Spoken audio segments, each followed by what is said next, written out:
to 3 years. One for criminal threatening and violation of protective order, booked twice this year. One for violation of protective order, booked 2 times in 2 years. One for disorderly conduct and protective custody, booked 3 times in 10 years. And one for a violation of probation, booked 3 times in 2 years. We had finished the work detail up at the Ossipee Conservation Pull-Up. Have a letter from the Conservation Commission of appreciation. Just wanted to pass that along as well for you to review. Needed to send an email to the hospital last week. There's remained in the hospital until yesterday. I believe it was about 28 hours of overtime to cover the shifts over there. And then the cap was placed on the pickup truck last week, and the van is ready to go.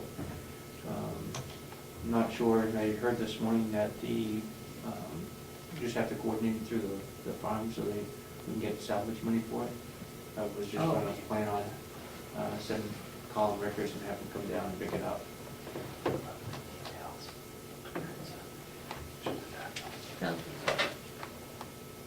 Call Rickers? Just check with Will. Okay. That's okay. Okay. I also just ran some numbers in regards to the catastrophic cap. I know we moved it to 37,000. We did an aggregate from 2007 to 2010. We have an average yearly cost of about 55,000 out of county expenses, out of the jail expenses. So that's ambulance runs, dental care, hospital services, doctor service, things like that.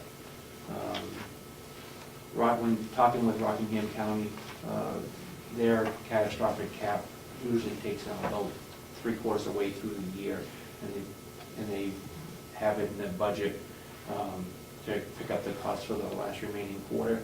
And the reason they keep it at the 80,000 is because it keeps the contract price lower. So that's where we stand with the aggregate out-of-pocket expense or out-of-county expense. Have you gone over these with Prime care? with Prime Care and with I'm going to talk to Tom about that today. I talked to Prime Care about it, and they still feel that they can drive those out of the facility costs down. That's their position. without making a problem with regulations? Don't we have certain regulations that? Right, they would still, Policies and regulations? right, they would still conform to National Commission on Correctional Health Care standards. They wouldn't violate the standards, but they still feel that they could drive those costs down. With regard to standards, what is the standard for dental work? And for prison? What kind of dental?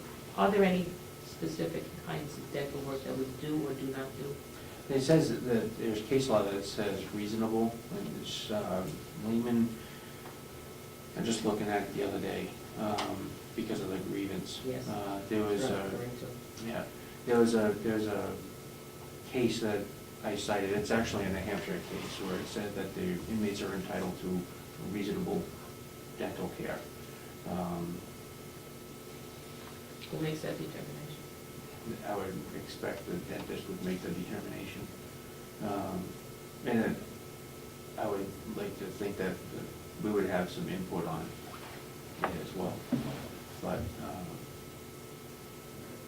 and then there's some other case law that supports pulling, just extracting only. Other facilities in this state, the only thing they deal with is extractions. To me, that could lead to problems. So I would, only because if you have something that can be filled with a cavity and your policy is to pull it, you could get into some, yeah, it could lead to disfigurement. And there's, from what I understand, there's successful cases about that. So I've looked at the reasonable clause in that Lehman case. I can't remember the last name of but I I know it's a New Hampshire case. It was a state prison inmate. Let's say it was 70s, late 70s, early 80s, the case was. So is this grievance going to go any further? Well, yeah, he's grieved it to you on the board, and I rest my case on the reasonable clause. He doesn't like it, that's why he's appealing it to you. All right. Any other questions? No. Anything from our family? Jason, can you tell us about this grievance, and is that being adjudicated in the court? No, it's not at the court level yet. He has to go, in order for it to get to the court, he has to exercise all of his administrative remedies. And that's under the Prison Litigation Reform Act, PLRA. And because it's medical, I can't get into the details of it. But you can just say that there's a grievance regarding somebody's dental issue? And is it about point, you can't say it's about point of tooth, it's just a dental issue with a prisoner? Yes. Okay. Yeah. Anything else? Thank you. No. Oh, one question. Were you able to get somebody to fill in that vacancy you're expecting? Working on it now. Yeah, working on it. Thank you. Thank you. Randy?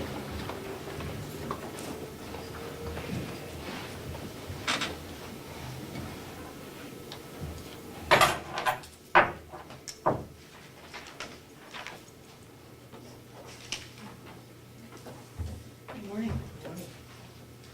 This morning, we have 102 residents at Mountain View, 6 Medicare residents, 25 private pay residents, 69 Medicaid residents, 2 pending Medicaid, and we just had a recent death. And we have, again, a very healthy waiting list. As far as follow-up from past meetings, what I can report is we've had active communication with Attorney Dewhurst having to do with our name change. The communication with the corporate division of the State Department. And what it really boils down to is if you're a governmental entity, you really do not have to go to the Department of State to do anything. But the concern is we risk the issues of someone else adopting our name. So we do have to register our trade name for submittal with a filing fee of $50. Moving back a little bit, a few weeks ago, we did apply as directed for revitalization of an association amendment or a piece of paperwork. In talking with the state, they will be, when they receive this, our name goes through, they'll be refunding us that money. So you'll receive a refund. So I'm asking for approval this morning to submit documentation having to do with the application of it for registration of our trade name as Mountain View Community. The money that's coming back, is that could be more or less than $50? More than $50. So, I guess I move to go ahead with the registration of the trade name.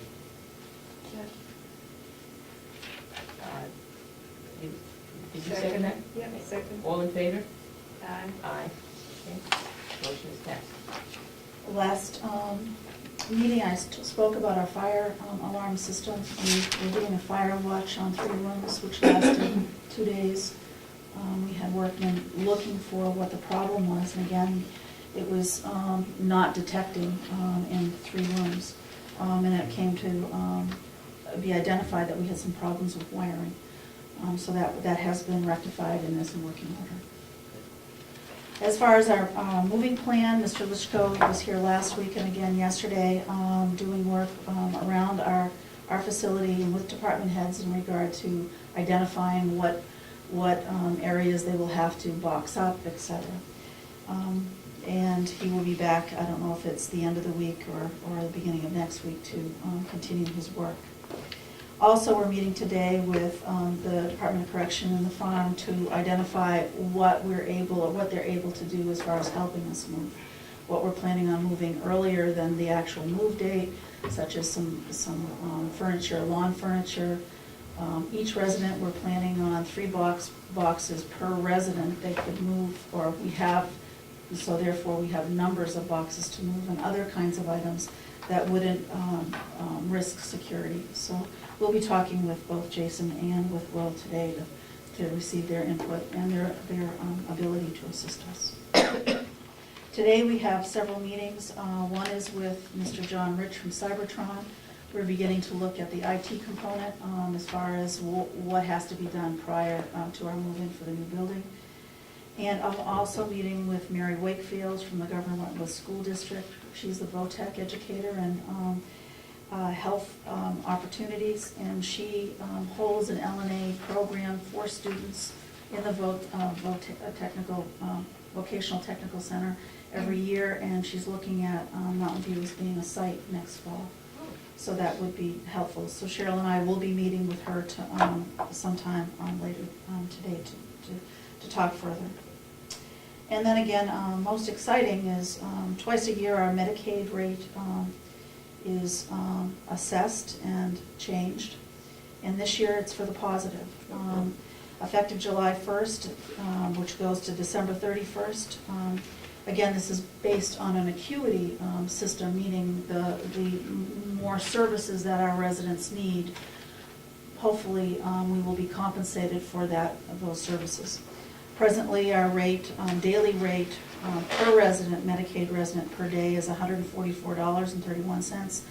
Our new rate will be $149.54, which is an increase of $5.23 per resident Medicaid day. So that will certainly assist in our budgetary, our revenue stream come the end of the year.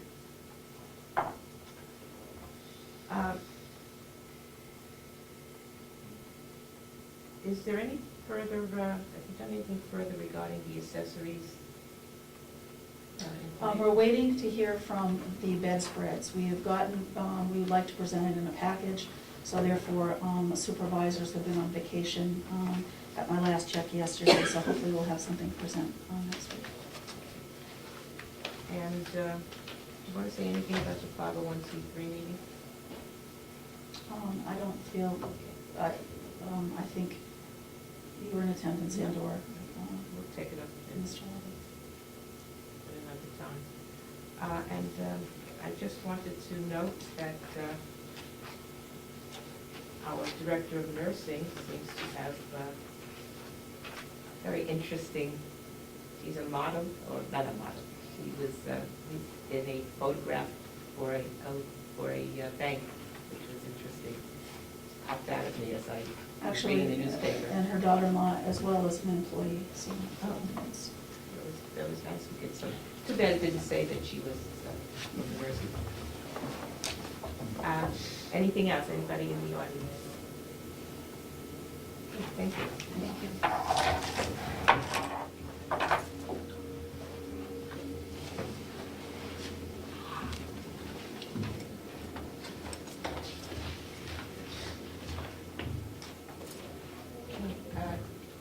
Do you have anything? No? Okay, are there any questions for me? Mr. Albee? Chip Albee.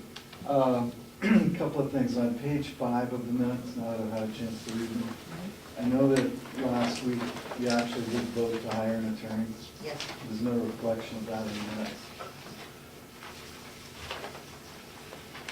I don't know whether or not, So which page are you? page 5, there's a motion, there's a discussion, there's no reflection of the vote.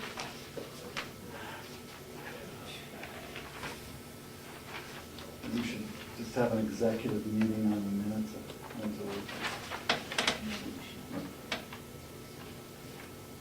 That's sad here.